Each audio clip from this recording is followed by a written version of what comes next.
Hey guys, it's Hoovian Prime here again, coming at you with another video. Before this gets started, I'd just like to apologize. Throughout the video, you will be hearing my shutter. That's all that noise is.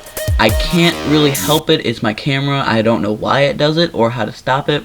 I really hope it doesn't inconvenience you guys that much. So without further ado, let's get on to this video. So today we are going to be reviewing the Star Wars Power of the Force Lando in his Skiff Guard costume. Now, I have had this figure for a while, so I did open it, and I'm going to be reviewing the figure and the packaging separately. So, getting on with it, the top of the packaging, if I can get it in the shot, has the Star Wars logo, this Darth Vader mask. It says Power of the Force, that's the line it's in. It's got this really nice holographic picture of Lando in the costume that he's wearing in this figure. It's got his name and all that, some legal stuff, a bit more legal stuff, you know, can't have enough legal stuff. Back has some Lando stats, which I don't know what that's for. Maybe it's like for a game or something like that. You guys can pause the video to read that now if you would so like. Now moving down to the bottom half, they've got some other figures in this range, as well as a list of all the other figures in the range, as well as some of the ships that you can get. Now, I don't know if these are still available since it is an older figure, but I'm sure you can pick them up at like an antique shop, or I'm sure eBay or Amazon has them. But that's about it for packaging. Let's get on to the figure.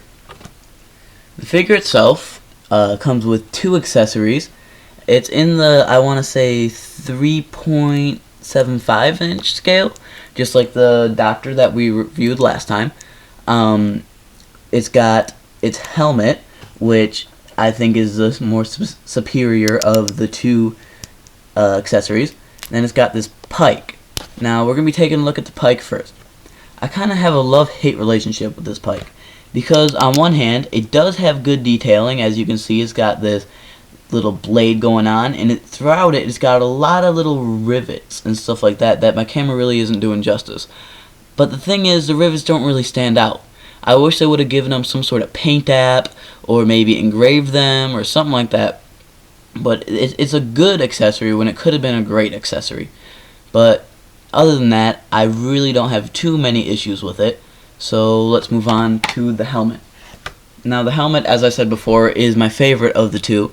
Right off the bat, you can make out these tusks on the front of it, as well as more teeth going around the sides of the front of the figure.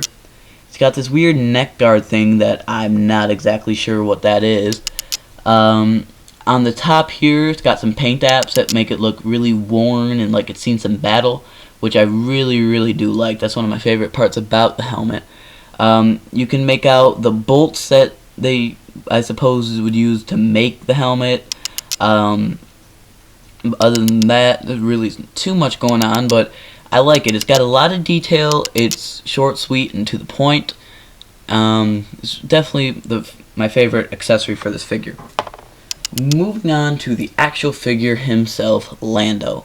So, as you can see right off the bat, his face sculpt isn't the greatest. It kind of looks like Lando, but I don't know. But the thing is, it's not that big of a deal because you're going to be most of the time having him in his helmet. At least I would. Now, he has these shoulder pads on each side that are like this bronze gold color. They've got those rivets just like the helmet. He has a matching breastplate on. He has this belt, one of these, I guess, arm guards that are made out of the same material. Going down, he has boots that are actually connected to his legs. They don't actually move or anything. Going to the back, he has like these straps going around, keeping his... Oh, dropped him. That's not good. Keeping his breastplate in place, I guess. Moving on to articulation, this figure... I think this is where this figure really fails. Going to the arms, he has this 360-degree turn at the arms, but other than that, there really isn't too much. He has a 360-degree turn at the waist. There's no head articulation, no hand or elbow. articulation. Sorry, excuse me, guys. His legs can go forward to almost a 90-degree angle, but they can't move backwards at all. I'm really pushing here, and you can barely get anything out of it. And yeah, that's really it for articulation, guys. Really was not that much. But now let's get to where I think that this figure shines. If I ever have him up on my display or anything like that, it would definitely be like this.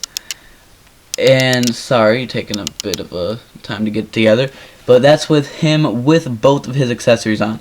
I really do think that the figure looks great like this. You can really tell that he looks like one of the regular guards. Now, Star Wars Episode 6 is my favorite Star Wars episode, so I guess I'm a little biased, but this is definitely my favorite Lando figure. Now, don't get me wrong, I have been kind of pointing out a bunch of negatives in this review, but I really do like this figure.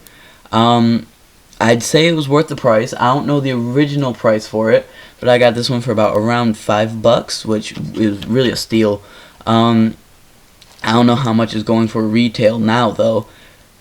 But definitely, if you're a Star Wars fan and you don't have it, definitely pick it up, add it to your collection. Other than that, guys, really not much more to say on this figure or this review. If you enjoyed, please like, favorite, share, and subscribe. It really means a lot and helps out a lot, guys. I have been Hoovian Prime. Thanks for watching.